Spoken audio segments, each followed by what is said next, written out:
Excuse me, I speak in English. If you need something translated into French, I'll have a go. So, most people understand English. In view of the lateness of the night, I only intend to speak about two psukim in this week's Seder.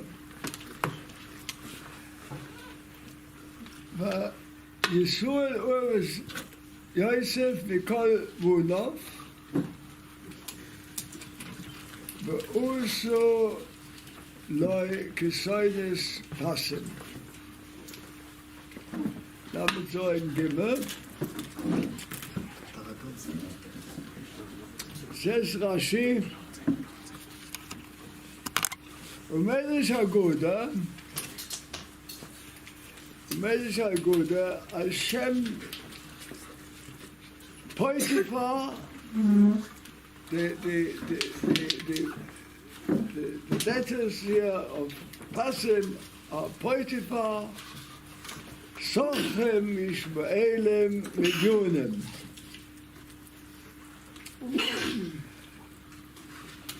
I heard from Chaim Goldberg, I think he was called, yes. He said, which is the pshat? What's the pshat in this Rashi? The pshat is that Yaakov prepared his son for all the begudim, so that he had the begudim, the means to be able to deal with the various trials which will come his way. That's the pshat in this Rosh Hashanah.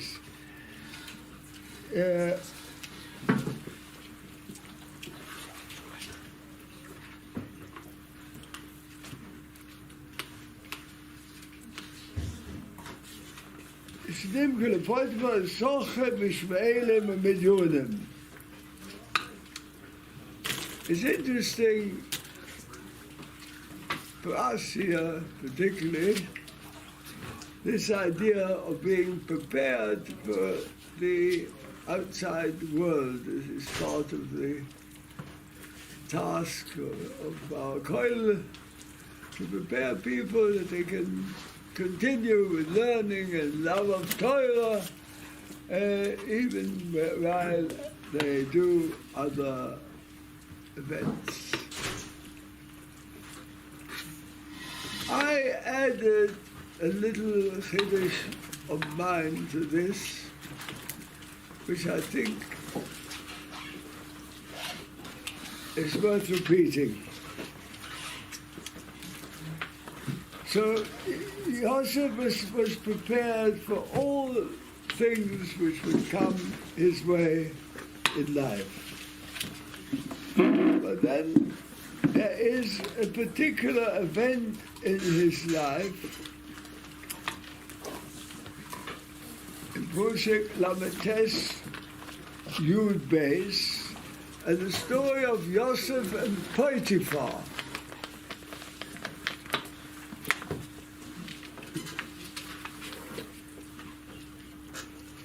It reads as follows.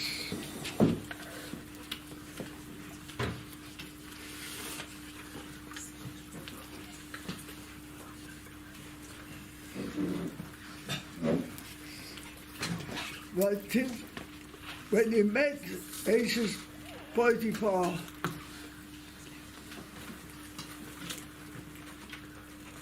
and they were the only ones in the house, it says in the Pusik, "Vatitpusehu b'bigdol le'moshich ve'imei, ve'yazol bigdol b'Yehuda, va'Yudas va'yetze lechutza." And I think here you have a very important mussar.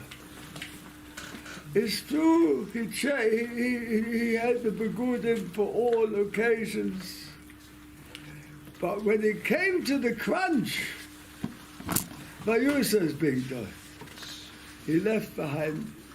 There are limits, and the limits are important.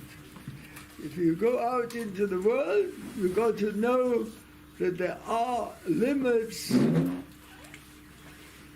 but you have to leave the begodim.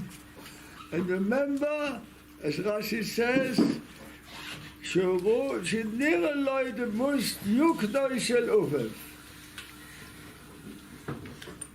He remembered his father's house, and he wasn't able to do this. And that's, I think, an important thought which I add to what I heard from Chaim. Gold.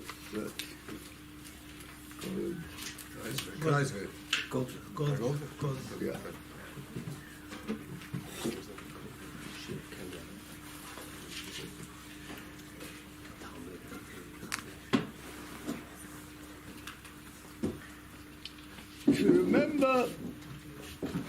We should remember, although we are koilel, which our people go out in the world and don't find it difficult to behave in the Jewish way and to be acceptable in the greater society. Remember, there are limits, and those limits you cannot exceed. It's the Yukta Shel Uvev is stopped him. The way he was brought up at home. And that, I think, will explain another posuk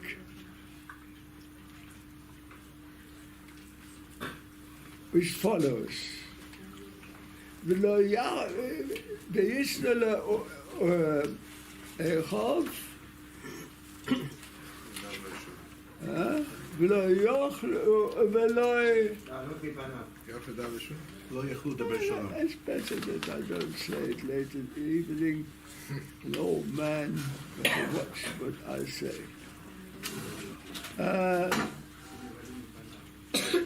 ויהיו איכוב כי אויסו ואביהם בכל איכוב וישנו אויסו ולא יוכלו דבור שולם. רש"י ולא יוכלו דבור לשולם, בתוך גנוסם למדנו שבוכם, שלא דיברו אחס בפה ואחס בלב. Now that Rashi seems to be difficult.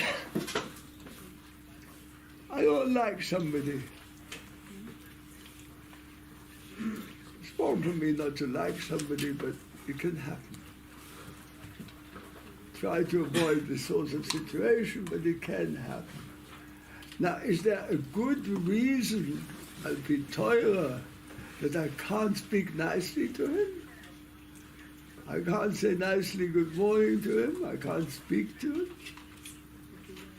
Obviously not. So what's the shvach here? So the pshat is, it was so ingrained in them. שלא יוכלו לדבר בשולם. And you should speak בשולם. But as my understanding of the halacha, you should speak nicely to somebody. If you don't like him, this is not. It's still right to speak nicely to him. But v'lo yochlu, if you can't do it, that's shana shvach. It means you've reached a great madrega. Same.